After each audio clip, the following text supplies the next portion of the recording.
Dans cette vidéo avec Eric, nous souhaitons vous partager notre solution pour transformer votre smartphone en un baladeur hi-fi. Effectivement, pour ma part, j'ai souvent le plus de temps pour écouter de la musique sur des longs trajets en TGV ou en vacances tout simplement. Donc un DAC nomade comme le Mojo 2 de chez Chord dont nous allons vous présenter dans le détail ses différentes fonctions, ses qualités musicales, c'est vraiment la solution pour profiter de sa musique en mode nomade et aussi une excellente solution car c'est un véritable DAC hi-fi pour une installation à la maison. Découvrez avec nous le Chord Mojo 2, un DAC ampli-casque compact, musical et ultra polyvalent. Si vous voulez en savoir plus, restez avec nous après le générique.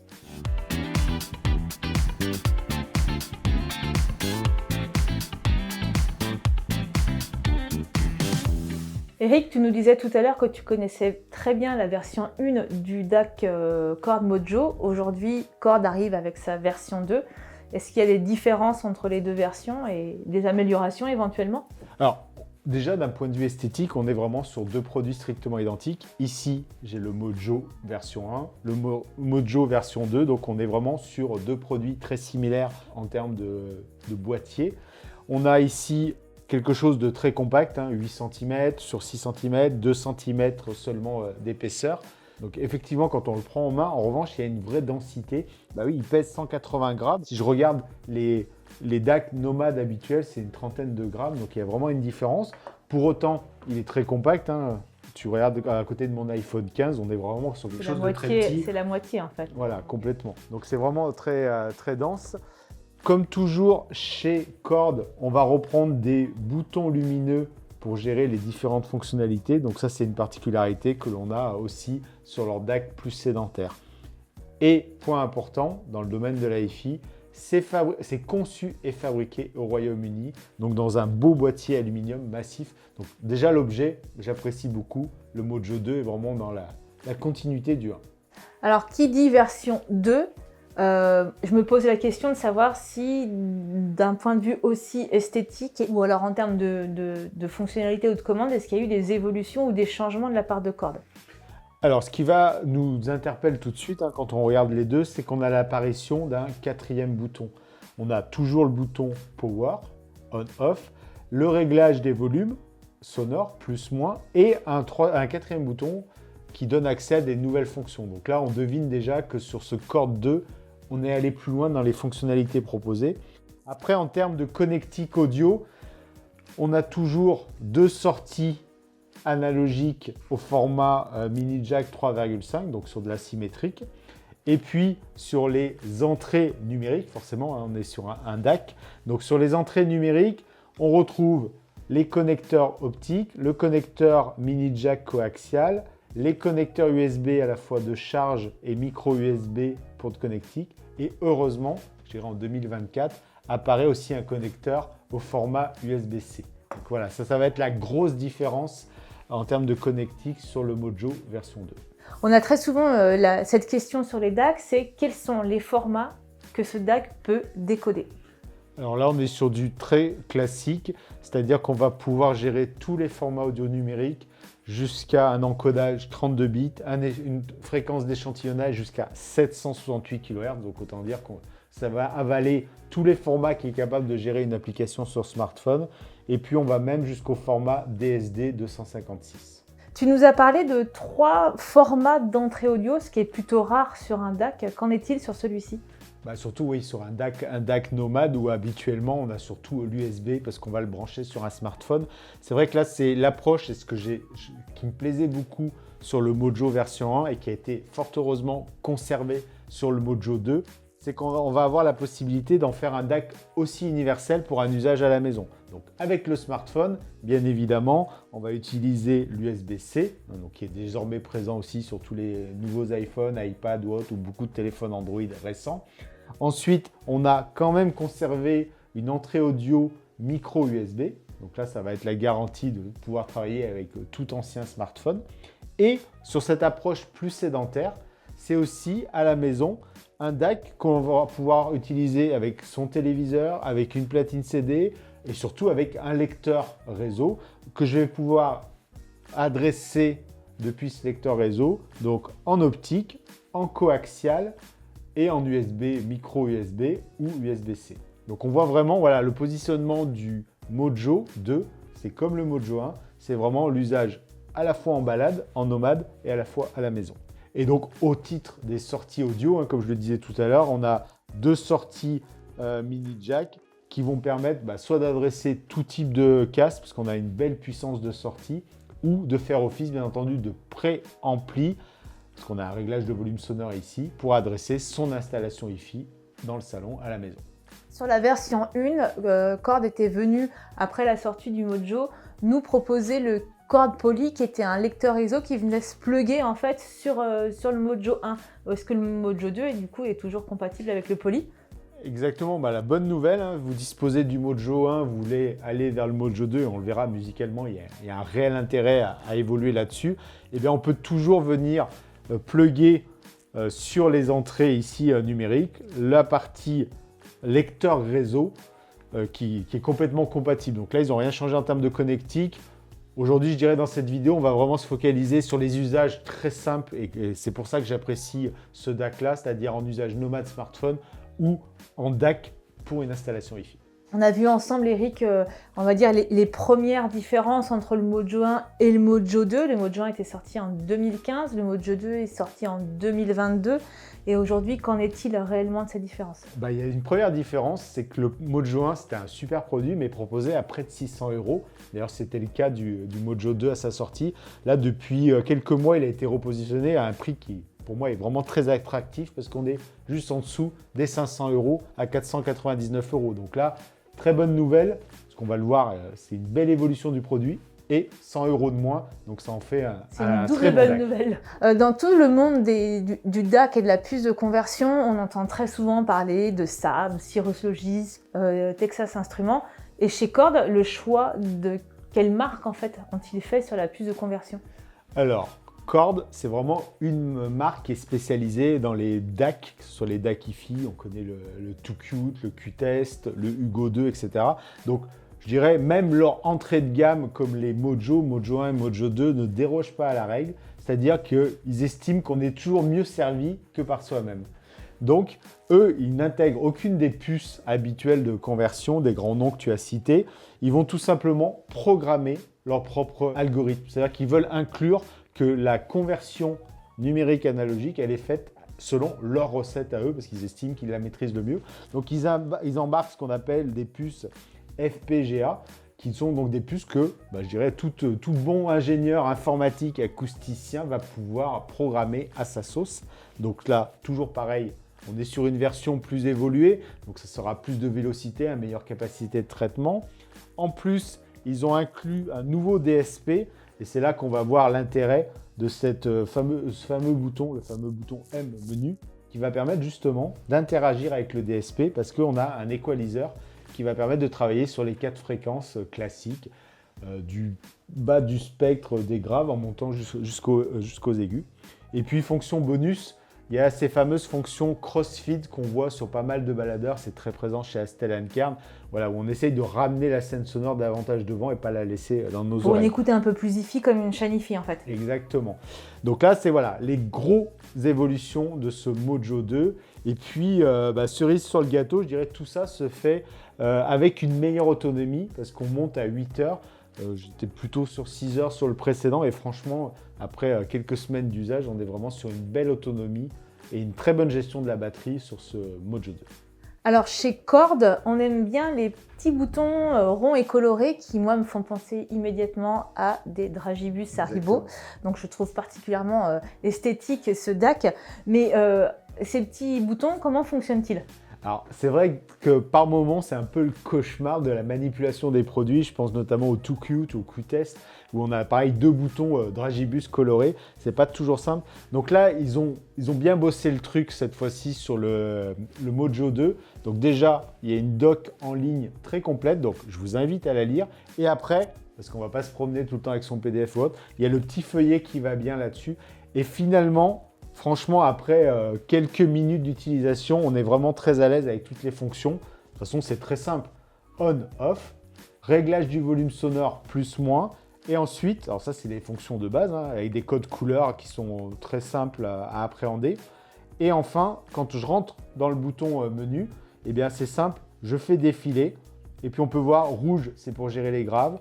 Ensuite, j'ai le jaune qui va me permettre de monter sur les fréquences au-dessus dans les médiums, le vert, et enfin le bleu qui est sur les réglages des aigus.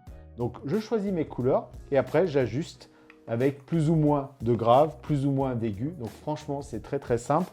Ça va même jusqu'à permettre de gérer voilà, le mode de couleur, c'est-à-dire l'intensité lumineuse des dragibus, on va dire. On lit la doc tranquillement, on manipule, on écoute parce qu'on sent la différence. Et après, avec le petit feuillet, on a un rappel. C'est un rappel, en fait. Voilà, très simple. Tout à l'heure, en intro, Eric, tu évoquais tes déplacements en TGV ou tes écoutes musicales durant les vacances parce que tu avais le temps, ou en tout cas plus le temps d'en profiter. Et donc, le Mojo était ton partenaire particulier pour ces moments-là. Exactement, voilà, j'aime beaucoup parce que voilà, comme je te disais, il est très petit, il délivre un son musical vraiment de haute qualité selon les casques qu'on utilise. Le branchement, il est ultra simple, donc là j'ai un câble un peu plus long que d'habitude. Je viens me brancher en USB-C sur mon Mojo, je viens me brancher sur mon téléphone en USB-C aussi. Et point très important et qui permet d'avoir à la fois de la qualité et de l'autonomie, c'est que contrairement à des petits DAC nomades USB, il embarque une batterie. Donc il est complètement autonome sur l'énergie qui lui est nécessaire et il ne vient pas vider mon smartphone. Donc ça c'est très agréable, c'est-à-dire que je suis dans un long trajet, je conserve mon smartphone pour ses usages habituels avec sa batterie et quand je lance Qobuz, quand je lance Apple Music, je vais utiliser la batterie de mon téléphone juste pour lire et lui va utiliser sa batterie pour faire la conversion numérique, analogique et la préamplification du casque. Autre point, c'est ce qu'ils ont amélioré sur la version 2, c'est ce qu'ils appellent le mode bureau intelligent pour la batterie. C'est-à-dire que quand la batterie elle est chargée, eh bien, le mécanisme de gestion de charge de la batterie se désactive et il est simplement alimenté par le câble USB sur lequel je le branche. Eric, tes écoutes au casque avec le Meze 99 que tu avais déjà utilisé pour ton premier test sur le Mojo 1, et aujourd'hui Meze est arrivé avec le 109 Pro et tu l'as bien sûr testé sur ce Mojo 2 sur les dernières heures passées avec le Mojo. Alors voilà, moi c'est la marque Meze, c'est vraiment deux casques que j'apprécie bien. En termes de confort, je vous renvoie à nos différents tests. En termes de qualité musicale, une version fermée. Donc là, typiquement dans le TGV, si vous ne voulez pas vous fâcher avec tout le wagon, toute la rame, utilisez bien un casque fermé. Là, j'ai retrouvé voilà, le son très naturel, très détaillé que propose le Mojo 1, que je connaissais très bien et beaucoup utilisé avec le Meze 99. Et là, cette fois-ci, sur le Mojo 2, on gagne vraiment en ampleur. On se retrouve avec une musique très fluide, très vivante. C'est vrai que ça circule très très bien. Crossfit ou pas crossfit, c'est pas nécessaire là-dessus. Donc j'ai retrouvé voilà, tout ce qui faisait la qualité du Mojo 1 a été vraiment modifié sur le Mojo 2. Amélioré même. Exactement. Ouais. Et depuis quelques temps, on a le 109 Pro qui là est un casque ouvert, donc dédié à des écoutes plus sédentaires. Comment s'est comporté le Mojo 2 sur des écoutes peut-être plus hi-fi et plus à la maison?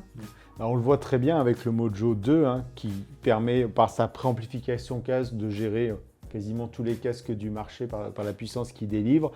Et bien là, on est vraiment aussi sur un produit qui n'est pas adapté uniquement au mode nomade en transport. Pour moi, c'est un setup de casque à la maison, très compact, un smartphone, voire une tablette. Le Mojo ultra compact et là je viens utiliser cette fois-ci un casque ouvert parce que c'est toujours pour moi plus agréable, un son plus ample et là on voit vraiment toutes les différences entre le Mojo 1 et le Mojo 2, comme je disais tout à l'heure, plus aéré, plus d'ampleur, la musique elle se met vraiment à vivre et là-dessus le Mojo 2 est allé encore plus loin dans ses qualités musicales. Alors on en parlait tout à l'heure sur un usage plus sédentaire, le Mojo 2 propose 3 types d'entrées, coax, USB et optique. Exactement, donc c'est vraiment le côté très polyvalent de ce produit-là. C'est-à-dire qu'à la maison, je peux avoir mon ordinateur avec Audirvana. C'est vraiment une source qui est excellente quand on utilise ce logiciel. Eh bien, je vais pouvoir me brancher en USB, je ressors en USB-C ou USB-A, micro USB, et utiliser vraiment le Mojo, soit en écoute au casque bien entendu, soit venir me plugger sur mon système hi-fi. Et là, on a un véritable DAC de conversion. Il rivalise vraiment avec, par exemple, une des références qui est chez Cambridge, le DAC Magic 200. Donc, on a vraiment un produit qui est capable d'alimenter une belle installation hi-fi, son ampli, ses enceintes. souvent, on nous dit « Oui, mais moi, j'utilise un peu les deux. » C'est-à-dire, ça m'ennuie d'investir dans un très bon baladeur hi-fi parce que c'est pour 2 semaines de vacances dans l'année, finalement. Et en même temps, j'aimerais faire évoluer mon système hi-fi à la maison. Voilà, j'ai un Node qui est une belle référence, qui est ultra pratique en termes d'ergonomie et d'accès à différentes plateformes de streaming. Mais voilà, j'aimerais quelque chose d'universel, de mixte. Et ben, je trouve que justement, le Mojo 2 remplit vraiment le job là-dessus. C'est-à-dire, grâce aux entrées que tu viens de citer, ben, on va pouvoir sortir depuis tout lecteur réseau du marché, en USB, en optique, en coaxial, venir brancher cela sur mon Node, et à ce moment-là, je pars après sur mon ampli de puissance. Et on a fait des tests hier ensemble, encore, c'est-à-dire que quand je mets un Mojo 2 en sortie d'un Node, voilà, je transforme complètement le rendu musical de ma scène hi-fi. Effectivement, on retrouve vraiment de l'ampleur telle qu'on a sur plutôt des lecteurs réseau entre 1000 et 1500 euros. Donc ça veut dire tout simplement que le DAC Mojo 2, c'est aussi un véritable DAC hi-fi pour l'installation de la maison. Donc là, tout à l'heure, tu as évoqué le DAC Magic 200M qui fait quand même office de référence dans ce qui est le DAC, on va dire, plus sédentaire. Du coup, il y a un choix à faire ou il y a des différences notables entre les deux produits quand même? Je dirais, voilà, c'est une vraie question de choix en fait. Parce que le DAC Magic 200, on le voit, voilà, c'est un boîtier un petit peu plus gros avec son bouton de réglage volume sonore, la possibilité d'interagir un peu. Mais cependant, par exemple, il n'a pas du tout de DSP et d'équaliseur intégré. Donc si j'ai envie d'affiner selon ma pièce d'écoute, selon mon système hi-fi, le Mojo 2, on voit que c'est vraiment un DAC qui va permettre aussi ce genre de fonction-là. Donc je dirais le choix va se faire sur quel aspect. Si on a besoin d'avoir quelque part un hub audio, le DAC Magic sera très bien parce qu'on a une grande richesse de ces différentes connectiques. Je peux rentrer plusieurs sources numériques, je peux sortir en RCA, en XLR et en connecteur 635 pour le casque. Donc voilà, c'est vraiment le hub audio. Cependant, très souvent, on a besoin uniquement de faire de la conversion et d'écoute pour le système hi-fi et d'écoute au casque. Donc là, le Mojo est vraiment un très bon choix. À l'écoute, qu'est-ce que ça donne? Pour moi, le Mojo 2 va un cran au-dessus, c'est-à-dire que j'ai trouvé plus de détails à nouveau, une scène sonore plus vivante avec un meilleur étagement des différents plans sonores. Donc c'est un vrai DAC pour un système hi-fi, ça c'est une certitude. Chez Cambridge, de manière très traditionnelle, c'est plus doux, un peu plus chaleureux. Donc je dirais c'est aussi une question de goût et de couleur. Goût musical. Mais c'est vrai que voilà, moi le Mojo c'est vraiment quelque chose que j'aime beaucoup. Toi, associé avec un Node, vous avez l'impression d'avoir complètement changé votre source musicale, ça c'est certain. Eric, selon toi, Mojo 1, Mojo 2, je fais quoi? J'ai déjà un Mojo 1, je bascule sur le Mojo 2 ou je me laisse directement tenter par le Mojo 2? Alors, effectivement, si on n'a pas de DAC, le Mojo 2, les Mojo 1 de toute façon sont plus en vente depuis très longtemps et la question ne se pose pas. C'est plutôt, voilà, j'ai un Mojo 1, est-ce que ça vaut le coup d'évoluer? Je dirais oui, parce qu'on l'a acheté depuis quand même pas mal d'années, on a pris plaisir avec. Et là, franchement, moi, j'ai plus envie de retourner sur le Mojo 1 parce que cette spatialisation, moi, j'adore ça. Pour moi, la musique, c'est vivant et on voit vraiment que c'est la philosophie de Chord, c'est-à-dire d'avoir créé un produit encore plus vivant, une meilleure fluidité, une meilleure séparation des plans sonores. Voilà, sur les lives, c'est tout simplement incroyable. On profite à 100% de la qualité de son casque. Alors, sur un Meze 99, la nuance est légère, mais dès qu'on monte en gamme sur, par exemple, un 109 Pro et toute cette catégorie de casques, à fond sur le Mojo 2, ça c'est certain. Le DSP, c'est pas un gadget, ça permet vraiment d'affiner. C'est bien foutu, hein. Je disais, il y a 18 niveaux sur chacune des 4 fréquences. Donc on peut arriver à créer vraiment ce que l'on veut ou corriger le petit défaut qu'on aurait de son casque. On adore son confort, mais on trouve qu'il y a un petit truc qui cloche. Du coup, il s'adresse à beaucoup plus de casques encore. Oui, pour moi, il drive tous les casques nomades et à la maison, ça c'est certain. Après, c'est la solution ultra polyvalente. Les 8 heures d'autonomie, ça c'est génial. Pour moi, par exemple, les gens, j'ai jamais été très fan à l'usage quotidien de cela parce qu'il vide la batterie de mon iPhone. Là, il a sa batterie, il fait le job, donc c'est top. Pareil, quand il est branché sur un ordinateur, il ne vient pas puiser l'énergie de mon MacBook. Donc ça, c'est vraiment très appréciable pour moi. Alors on a bien compris que le Mojo 2 était une très belle évolution du Mojo 1 grâce à son nouveau DSP et à une musicalité, on va dire, encore améliorée. Que le Mojo s'adresse aussi bien à vous qui voulez faire des écoutes au casque, mais aussi faire des écoutes hi-fi à la maison et pourquoi pas améliorer le lecteur réseau que vous possédez déjà. Et ce qui est très intéressant de souligner, c'est qu'on rentre chez Korg, une grande marque de convertisseurs et de DAC ampli casque, dans un tarif ultra serré à moins de 500 € et ça c'est vraiment intéressant à étudier. On vous retrouve comme d'habitude dans les commentaires. N'hésitez pas à liker, c'est toujours appréciable. Tout simplement, ce genre de produit, c'est en démonstration dans le showroom de la boutique d'Eric.com à Écully, proche de Lyon, pour des découvertes au casque et sur nos systèmes hi-fi. À très bientôt. À bientôt.